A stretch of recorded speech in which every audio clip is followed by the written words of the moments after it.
That's all it is in terms of understanding like how endometriosis works or PCOS or whatever. We're not trying to cure them. We're just trying to make sure the lifestyle stuff supports, whatever medical course that they might be taking. That's all it is. Yeah. Yeah, I'm not questioning you on that like at all. I'm just saying funny different.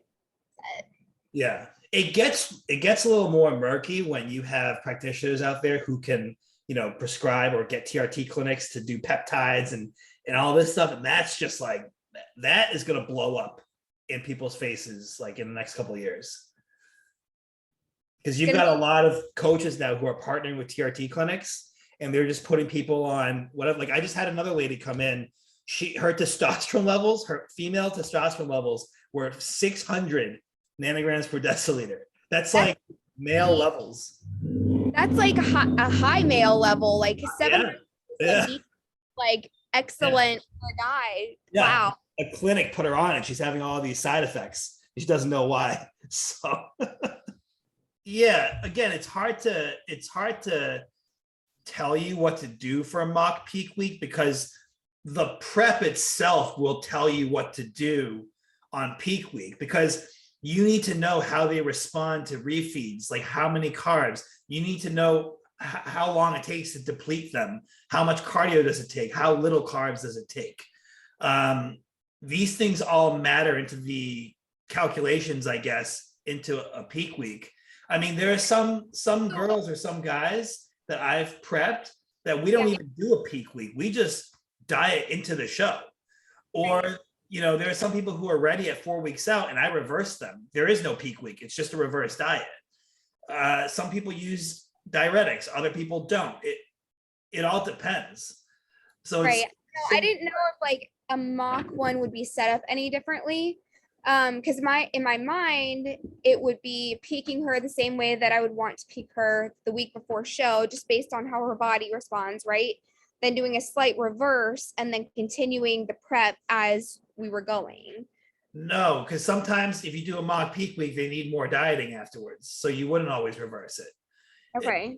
A mock peak week is a peak week. It's just mock because it happens, 3 weeks before a show or 4 weeks before a show. But ideally at that time, this is a time for you to test exactly what you intend on doing to get her ready for that show day. But you're just doing it 3 weeks ahead of time because you don't want to test something, for the real thing and then have it blow up in your face, right? Do you think that you made mistakes? How did you come to, let me figure out how to word it, like more of the nutritional knowledge? Like, how did you overcome with like some of the things that like I'm doing? Like since I've been doing nutrition, like since October of 2020, I've always had protein higher. So like things like that, like how did you get past things that most people in the industry do?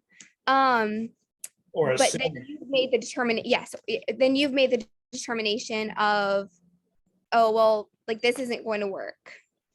Yep. Well, I mean, I'm someone who likes to try a lot of things, and a lot of people, when they try things or when they're thinking things over, there's almost like this mental block where they think it can't be that. It just can't be, because that's just how everyone does it. That's how it's supposed to be. So it can't be that. So I'm going to start, focusing on this area here.